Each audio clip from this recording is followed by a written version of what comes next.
मैया।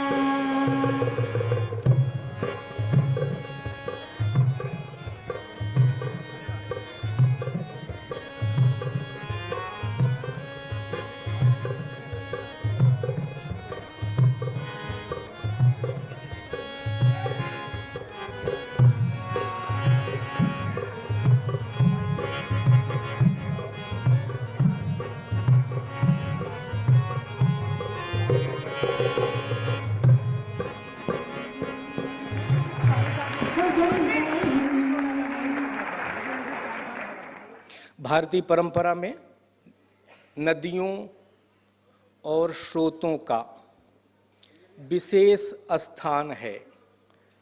पूरे विश्व में जो भी संस्कृति पनपी है, जन्मी है और जो विकसित हुई है, जिसने संपूर्ण विश्व को, विश्व की मानवता को, सृष्टि को संचालित करने में, विकसित करने में, समृद्ध करने में, संपन्न करने में योगदान दिया है, ऐसे संपूर्ण विश्व की जितने प्रकार की संस्कृतियां हैं, सभ्यताएं कहीं ना कहीं जल स्रोत और नदियों के किनारे ही विकसित हुई हैं। ये शोध कहते हैं, संपूर्ण विश्व का इतिहास कहता है। आज हम सबका सौभाग्य है कि हम माँ गंगा अविरल रहें, निर्मल रहें। देश में, समाज में बहुत प्रकार के विषय हो सकते हैं और हैं, विवाद हो सकते हैं, होते हैं, लेकिन ये एक ऐसा विषय है, निर्विवाद है, जो एक मन से, एक स्वर से संपूर्ण मानवता विश्व की ये चाहती है कि माँ गंगा अविरल रहें, निर्मल रहें। इसीलिए आज के शिखर सम्मेलन के उद्घाटन सत्र में देश के कोने कोने से आए डेलीगेट्स हैं, प्रतिनिधि हैं, विभिन्न संस्थाओं के प्रमुख हैं, जो खुद संस्थाएं हैं जिन्होंने जल पर, जंगल पर, जमीन पर, माँ गंगा पर, पर्यावरण पर इस संस्कृति के लिए बहुत सारा काम किया है, जीवन अर्पित किया है। आप सभी लोगों का स्वागत है, सम्मान है। मैं आचार्य लोकेश मुनि जी जैन धर्म से हैं। आपने सर्वधर्म समभाव पर, सर्वमत संप्रदाय पर, सबके सामंजस्य पर संपूर्ण विश्व में काम किया है। सतत संवेदनशील मन से सक्रिय जीवन है, लगातार सक्रियता। मैं प्रारंभ में उन्हीं से निवेदन करूंगा, अपना उद्बोधन देने के लिए पधारें। बात सरल बलिदान कठिन है, पतन सहज उत्थान कठिन है। बात सरल बलिदान कठिन है, पतन सहज उत्थान कठिन है। गाता है खंडर का हर पत्थर, ध्वंस सरल निर्माण कठिन है। सर्वप्रथम मैं गंगा समग्र के इस कार्यक्रम के आयोजकों को इस बात के लिए साधुवाद देना चाहता हूं कि जिस विषय पर कार्य करने की आज सर्वाधिक आवश्यकता है, गंगा मात्र एक नदी नहीं, गंगा भारत की आत्मा है। गंगा भारतीय संस्कृति का वह एक उज्जवल पृष्ठ है। आज उस पृष्ठ के संरक्षण और संवर्धन के लिए तमाम क्षेत्रों के लोगों को एकजुट होकर के कार्य करने की आवश्यकता है। राजनीतिक सीमा रेखाओं से परे जाकर के, संप्रदाय की काराओं से ऊपर उठ करके, क्योंकि मेरा मानना यह है गंगा केवल किसी एक धर्म विशेष का ही नहीं, हिंदुस्तान के कोटि कोटि लोगों के आस्था और विश्वास का भी एक बहुत बड़ा आधार है। बंधुओं और बहनों, पिछले कई वर्षों से इस विषय पर मुझे कुछ कार्य करने का और अनेक इस प्रकार के उपक्रमों से जुड़ने का अवसर मिला है। मैं इस मंच के माध्यम से सरकार से भी कहना चाहूंगा कि जब हम दुनिया की दूसरी नदियों के इतिहास के बारे में पढ़ते हैं, अभी मुझे यहां से एक पुस्तिका दी गई गंगा समग्र यात्रा के कवर पृष्ठ की बाईं ओर ऐसा इतिहास बताया गया कि अनेक देशों में क्या नदियों के हालात थे, प्रमुख नदियों के, और वहां की सरकार ने इच्छा शक्ति दिखा करके एक उदाहरण प्रस्तुत किया। मुझे लगता है भारत सरकार को भी हम विकास की इस दौड़ के अंदर, विकास से कोई हमारा विरोध नहीं है, किंतु हम अपनी मूल संस्कृति को, आस्था और विश्वास को, सब कुछ को दांव पर लगा करके केवल नहीं, हमें समग्रता से चिंतन करने की आवश्यकता है, संतुलन चिंतन करने की आवश्यकता है। बहुत से ऐसे विषय हैं, आज गंगा जी के हम जब हालात देखते हैं मन द्रवित होता है। फैक्ट्रियों का प्रदूषित पानी उसके अंदर जा रहा है, सीवर और रिवर की अलग से सोचने की जो आवश्यकता है उस और कम ध्यान दिया जा रहा है।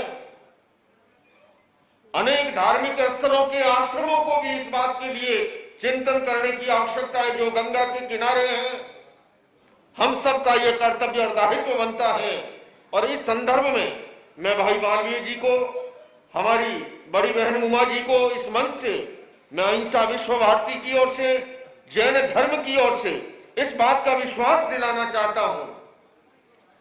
जैन धर्म में भगवान महावीर के दर्शन के अनुसार सदैव जो है, क्योंकि वहां पर षड जीव निकाय की जो परिकल्पना है, पृथ्वी, पानी, अग्नि, वायु और वनस्पति, उनको सजीव मानते हुए उनके अंदर जीव नहीं, वह स्वयं जीव है। इसलिए हर लिविंग बीइंग के प्रति आदर और सम्मान की भावना का हमें दर्शन मिलता है। उस नाते भी मैं जैन धर्म और अहिंसा विश्व भारती की ओर से ये विश्वास दिलाना चाहता हूं कि आज इस दिन भर के चिंतन और मंथन के अंदर जो भी कार्य योजना तैयार होगी, हमारे अगले सत्रों के अंदर कुछ आईआईटी के प्रोफेसर, साइंटिस्ट, वैज्ञानिक, इस विषय के विशेषज्ञ वो लोग बैठेंगे, प्रशासनिक लोग होंगे, राजनीति से जुड़े लोग होंगे। मैं इतना ही कहना चाहूंगा कि इतिहास कांच के टुकड़ों का नहीं, उज्जवल हीरो का बनता है, और इतिहास घास के तिनकों का नहीं, फौलादी तीरों का बनता है। समरांगण में हथियार डालने वालों, इतिहास कायरों और भगोड़ों का नहीं, ऐसे बलिदानी महान वीरों का बनता है। बंदियों, आने वाले समय के अंदर गंगा को बचाने के लिए हमें कायरता नहीं, हमें अगर अवसर आया वह वीरता भी दिखानी होगी। और हमें ये जो सरकारें हैं जिनकी कान पर जूं जब नहीं रहती है, उन्हें जगाने के लिए हमें पुरुषार्थ और पराक्रम भी दिखाना होगा। और उसके लिए अहिंसा विश्व भारती जैन धर्म की ओर से मैं सदैव आपके साथ रहूंगा। इन्हीं शब्दों के साथ मैं पुनः गंगा समग्र को इस बात के लिए भी साधुवाद देता हूं कि हम सबको एक मंच पर इकट्ठा किया। और मैं यही कहना चाहूंगा कि आओ मिलकर बैठे, आपस में बात करें। आओ मिलकर बैठे, आपस में बात करें। 4 कदम ही सही चलने का साथ करें। यूं तो दूरी से दूरी बढ़ती जाएगी, कभी तो हम खुद से खुद की मुलाकात करें। ओम। चाइना दर्शन में, चाइनीज दर्शन है जो, उसमें पंच तत्व में से जल का ही सर्वाधिक महत्व है। आज अपने बीच बौद्ध मत के, बौद्ध धर्म के बदंत ज्ञान जगत थेरो जी उपस्थित हैं। बौद्ध परंपरा में भी जब भिक्षु साधना के लिए, प्रार्थना के लिए बैठते हैं तो एक लबालब कटोरा जल से ही भरा होता है और उसी में प्रार्थनाएं सभी अर्पित करते हैं। ऐसे में बौद्ध दर्शन के, बौद्ध धर्म के धर्म गुरु से मैं निवेदन करूंगा कि अपना उद्बोधन प्रारंभ करें। कुछ क्षणों तक हम लोग पावन गंगा को स्मरण करते हुए हम लोग मौन रहें। अपनी कल्पना में हम लोग गंगा को ही रखेंगे और उसके साथ मौन रहेंगे।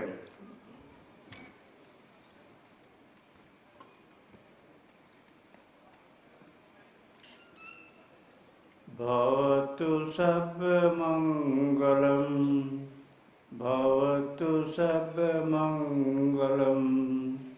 भवतु सर्वमङ्गलम्।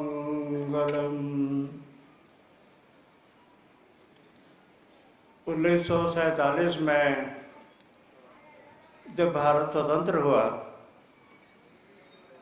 उस समय ज्ञात अज्ञात रूप से लोगों के हृदय में ये आशा बनी कि भारतीय संस्कृति के जो मूल तत्व हैं वह विकास की तरफ बहुत आगे बढ़ेंगे। उस विकास के लिए जो अवसर चाहिए उसकी बहुत बड़ी आशा स्वतंत्रता के बाद की गई थे, लेकिन यह बहुत ही दुखद संयोग रहा कि स्वतंत्रता के बाद बजाय इसके कि अपने धर्म और संस्कृति को कुछ बढ़ावा मिलने का अवसर मिले, उसकी गति के अवरोध पर ही बल दिया गया। शुरू के दिनों में अपने गुजरात प्रांत में उसका अच्छा लाभ हुआ। पावन सोमनाथ मंदिर का जीर्णोद्धार हो गया, सब हो गया अपना। लेकिन जैसे जैसे समय बीतता चला गया, भारतीय संस्कृति के मूल तत्वों पर ही मानो ज़्यादा से ज़्यादा कुठाराघात होने लगा। यह किसी भी व्यक्ति के लिए जो धर्म और संस्कृति के प्रति आस्था रखते हैं, श्रद्धा रखते हैं, भावना रखते हैं, उनके लिए बहुत कष्ट का विषय हो जाता है। कोई ऐसा नहीं है कि एक ही दो समस्या सामने आई हों, ढेर सारी समस्याएं। कुछ समस्याएं जो पहले ही से जटिल चली आ रही थी, उसको न केवल जटिलतर बनना पड़ा बल्कि जटिलतम होता चला गया। जैसे अपने पावन अयोध्या का है अपना, यह कुछ स्मरण करते ही मन को थोड़ी सी व्यथा होती है। अपना पावन गंगा को स्मरण करते हुए मन में एक बहुत अच्छा आनंद होता है।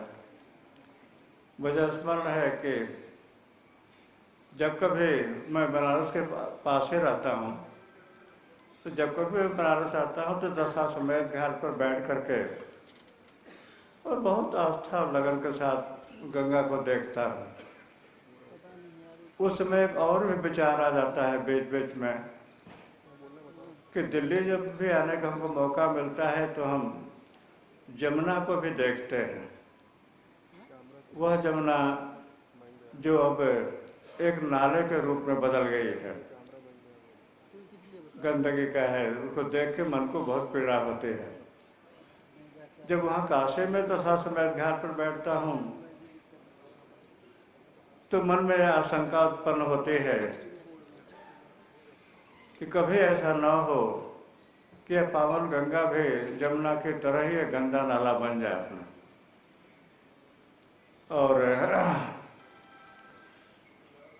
यह जो जरूर सुखद बात है कि वर्षों से निर्मल गंगा की बात हो रही है, और जहाँ तक संभव हो सका सरकार ने भी और जनता ने भी पावन गंगा को निर्मल बनाने का हर तरह से प्रयास किया। उस समय प्रश्न केवल गंगा की निर्मलता का था कि गंदा न हो, इसको निर्मल किया जाए। लेकिन अब नए सिरे से प्रश्न इसके अविरल होने का भी आ गया है, और अगर इसकी अविरल धारा नहीं रहती है तो इसकी भी भाग्य रेखा जमुना की तरह ही और एक गंदे नाले के रूप में बदल जाने की संभावना है। डैम इत्यादि बना करके जो कुछ भी होता है, उस जिस औद्योगिकरण का विकास होता है, वह औद्योगिक विकास अब धीरे धीरे जो स्पष्ट होने लगा है कि वह मृत तृष्णा से अधिक कुछ भी नहीं है। जितना ही औद्योगिक विकास होता जा रहा है, जाने अनजाने वो दुख की असीम सीमा मिलती जा रही है। तो हम लोगों को दोनों हाथों से गंवाना पड़ रहा है, जिसके लिए इस तरह से पावन गंगा को और अविरलता को रोका जाता है, उससे भी हमको पूरा लाभ नहीं मिल रहा है, बल्कि मृत तृष्णा सिद्ध हो रहा है। और उसकी निर्मलता से जो एक आध्यात्मिक, एक नैतिक, एक भावात्मक जो आनंद मिलता है, उस आनंद से भी आदमी वंचित होता जा रहा है। इन सारे संदर्भों में विशेष रूप से अविरल गंगा के लिए जो प्रयास पिछले कुछ वर्षों से चल रहा है, वो बहुत ही आवश्यक है और हर तरह से वो स्वागत के योग्य है। ये माना जाता है मनोविज्ञान की दृष्टि से कि यदि चुनौतियों को मनुष्य विवेक के साथ देखता है, उसका विश्लेषण करता है, तो उन चुनौतियों से भी एक शक्ति आती है। उस शक्ति से वह चुनौतियों का सामना करते हुए उन चुनौतियों का समाधान भी करता है। यह गंगा की अविरलता का भी एक जो बहुत भारी चुनौती अपने सामने है, उसको हम लोग अपने विवेक के चिंतन से उससे शक्ति ही प्राप्त करेंगे और कुछ ऐसी शक्ति का संधान करेंगे कि किसी भी मूल्य पर हो, चाहे जैसे भी हो, गंगा की अविरल धारा बनी रहे। जब अविरल बनी रहेगी तो निर्मलता की भी समस्या हल होती रहेगी कुछ न कुछ, क्योंकि निर्मलता के साथ जुड़ी हुई समस्याएं अनेक हैं। लेकिन अभी मूल रूप से तो इसकी अविरलता का ही है कि बहती रहेगी तो किसी न किसी दिन वो पूर्ण रूप से निर्मल होने की संभावना बन सकती है। और इस कार्यक्रम के पीछे जिस तरह के व्यक्तित्व लगे हुए हैं, जिस सद्भावना के साथ, जिस सद्वृत्ति के साथ, जिन आवश्यकताओं का अवगाहन करते हुए और अविरल गंगा के लिए जो प्रयास चल रहा है, वो बहुत श्लाघनीय है। अपनी ओर से पावन काशी नगरी की ओर से भी, जहाँ से मैं बिलोंग करता हूँ, इस महाअभियान के लिए बहुत बहुत मंगल शुभकामना। और कहा जाता है कि कोई भी पुरुषार्थ व्यर्थ नहीं जाता है, ये सार्थक होगा। और जिस प्रयास से, जिस लगन से हम लोग इसमें बढ़ रहे हैं, इससे निश्चय ही गति मिलेगी और वह सब तरह से मंगलमय होगा। इन्हीं शब्दों के साथ हम अनुरोध करेंगे कि अभियान हर तरह से सफल हो। इसके लिए हम सब लोग मिलकर के भवतु सब मंगलम कहेंगे। तो हम 3 बार कहेंगे और आप लोग काइंडली उसको 5 बार कहेंगे, तब हम भी साथ देंगे। भवतु सब मंगलम, भवतु सब मंगलम, भवतु सब मंगलम।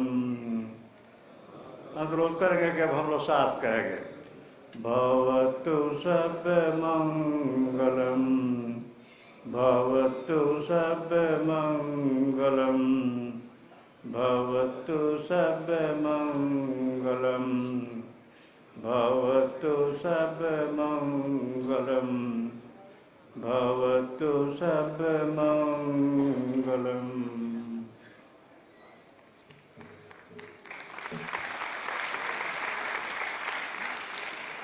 होली बाइबल में 442 बार जल के बारे में मिलता है वर्णन। पीटर के अनुसार पृथ्वी पानी में पानी से बनी है। जब भी हम चर्च में जाते हैं तो शुद्ध जल से ही स्वागत होता है, बपतिस्मा कहते हैं हम सब लोग। उस मत से हमारे बीच फादर सुदीप सरधना से IMS गुरुकुल के मुखिया, प्रथम संपर्क में ही, भेंट में ही तुरंत उन्होंने आने की स्वीकृति, और कई प्रकार के माँ गंगा के सेवा के प्रति उन्होंने खुद कहा कि हम लोग कैसे कैसे काम कर रहे हैं, करना चाहते हैं, ऐसे अपने बीच उपस्थित हैं। इस बाढ़ की त्रासदी, जगह जगह दुर्घटनाएं, इसके बाद भी इतनी अच्छी संख्या में माँ गंगा के किनारे रहने वाले हम सब प्रतिनिधि दूर दूर से आए हैं। इसी से सिद्ध होता है कि माँ गंगा निश्चित तौर पर अविरल भी होंगी और निर्मल भी होंगी। मेरा मानना है दुनिया भर में सभी धर्मों में जल को पवित्र माना जाता है और पवित्र कर्मों के लिए जल का इस्तेमाल किया जाता है। यदि हम सब जल को, पानी को पवित्र मानते हैं, पवित्र कर्मों के लिए इस्तेमाल करते हैं, तो इस देश के जिम्मेदार नागरिक के तौर पर हम सबों का कर्तव्य है गंगा नदी को और सब अन्य नदियों को, चाहे गंगा हो, यमुना हो, कृष्णा हो, कावेरी हो, सभी जल स्रोतों को प्रदूषण मुक्त रखना हम सबों का कर्तव्य है, जिम्मेदारी है। यदि हम एक क्षण सोचे, हमारे इस देश में और दुनिया भर में कई प्रकार के प्राकृतिक आपदाओं का, विपत्तियों का कारण, मूल कारण क्या है? हम सब बेपरवाह पर्यावरण का शोषण करते हैं और सभी प्रकार के जल स्रोतों को प्रदूषित करते हैं। इसी वजह से हम सबको कई प्रकार की विपत्तियां झेलनी पड़ती हैं, संकट हमारे जीवन में आ जाता है। इसलिए प्रिय मित्रों, हम सबको जागरूक होना है और अन्य सबों को भी जागरूक करना है कि हमारे सब नदियों को, विशेष तौर पर गंगा नदी और सभी नदियों को, जल स्रोतों को हम प्रदूषण से मुक्त करके इसे फिर पवित्र बनाए। और इस प्रकार हम सब आगे आने से, अक्षीण परिश्रम करने से, प्रयास करने से हम हमारे सब नदियों को, विशेष करके गंगा नदी से जहां हमारे देश के करोड़ों लोगों के विश्वास और आस्था और भरोसे जुड़े हुए हैं, ये सबको हम फिर वही पवित्रता प्रदान कर सकता है यदि हम एक साथ मिलजुल कर काम करें, सब लोग जागरूक हो जाए, अन्य सबों को भी जागरूक करें। इसके लिए हम सब प्रतिज्ञाबद्ध रहे और हम सब एक साथ मिलजुल कर इसके लिए काम करते हुए हम फिर सभी जल स्रोतों को पवित्र बनाए। जय भारत, जय हिंद।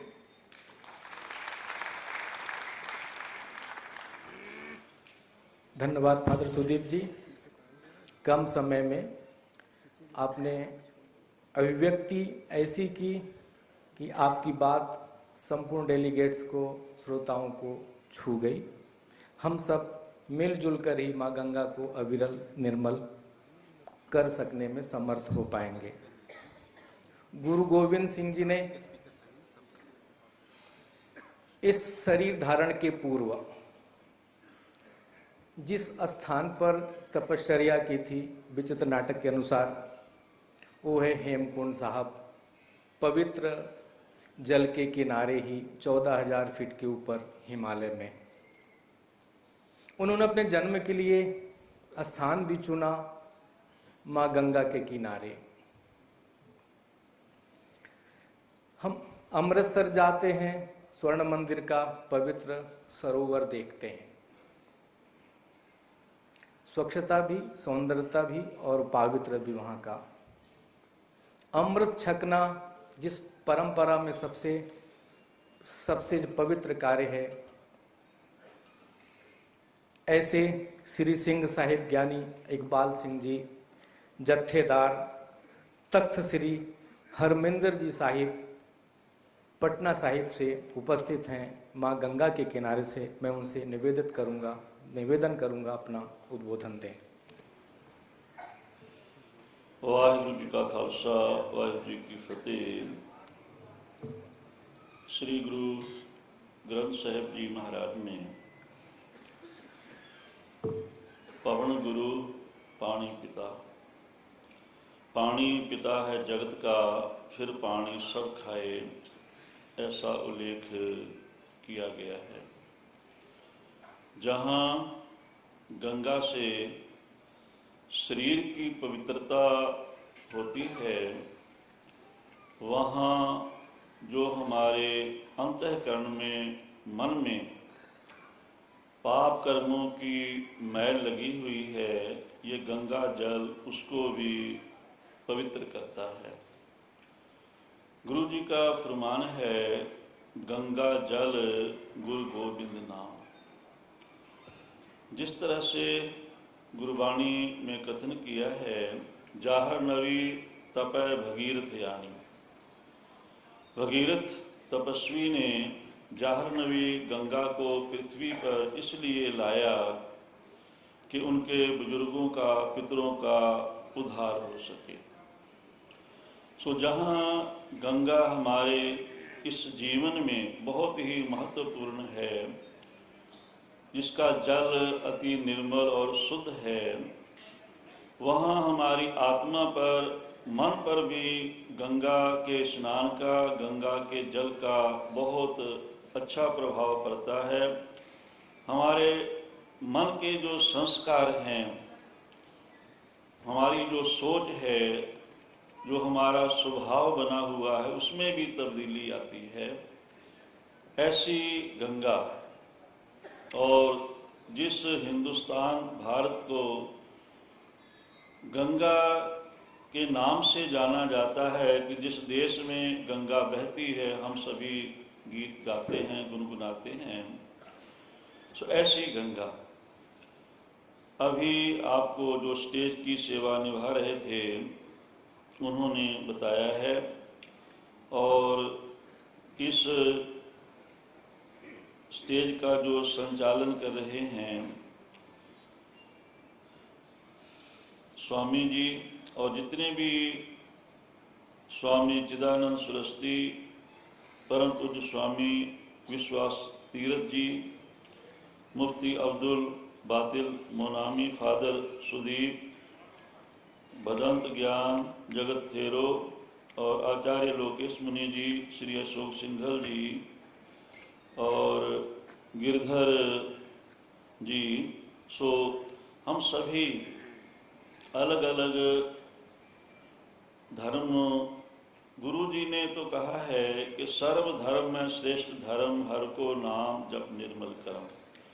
सो हमारी मनुष्यता का, सभी का जो सर्व साझा धर्म है, वो है अच्छे कर्म करने और प्रभु को याद करना, प्रभु का स्मरण करना।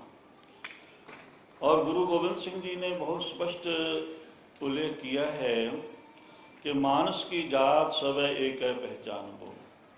और हमने ये भी श्रवण किया, गुरु गोविंद सिंह जी का जो जन्म है वो गंगा के किनारे तख्त श्री हरमंदिर जी पटना साहिब में हुआ।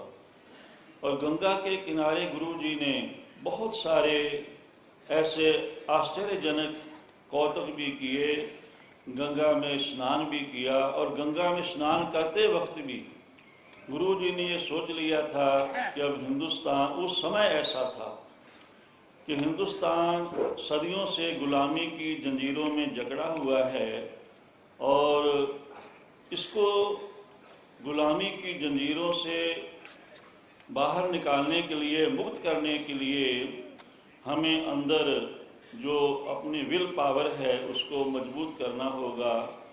इसलिए गुरु जी गंगा में स्नान करने जाते थे तो 10 बच्चे इधर 10 बच्चे उधर, और कहते थे भी गंगा जल के साथ स्नान करते हुए भी हम लोग युद्ध करेंगे। सो एक तरफ के बच्चे दूसरे तरफ के बच्चों पर पानी डालते थे, आंखों में, मुंह पर, और जो भाग जाते थे कहते थे भी ये लोग हार गए, ऐसे जीत गए। और गुरु जी ने गंगा के किनारे ये संकल्प किया था, हमारे इतिहास में जिक्र आता है कि हम हिंदुस्तान की गुलामी की जो जंजीरें हैं उनको तोड़ कर रहेंगे। और गुरु जी ने करीबन 7 साल की आयु में ही, जहाँ गोविंद घाट अभी गुरुद्वारा है, वहाँ अपने म्यान से तलवार निकाली। वो तलवार अभी भी दर्शन कराए जाते हैं तखत श्री हरमंदिर जी में। तलवार म्यान से निकाल के गुरु जी ने वहाँ संकल्प लिया था कि हम हिंदुस्तान को स्वतंत्र भारत करके ही दम लेंगे। सो उसके लिए गुरु जी को कितनी कुर्बानी करनी पड़ी, अपने पिता को कुर्बान करना पड़ा, माता को, अपने लखत जिगर चारों ही पुत्रों को भी कुर्बान करना पड़ा। पर गुरु जी ने कहा कि नहीं, हम हिंदुस्तान की जो संस्कृति है इसको बचाएंगे, हिंदुस्तान को स्वतंत्र और आज़ाद कराएंगे। सो गंगा, हम लोग विशेष जो हम लोग का कार्यक्रम है वो गंगा के ऊपर ही है।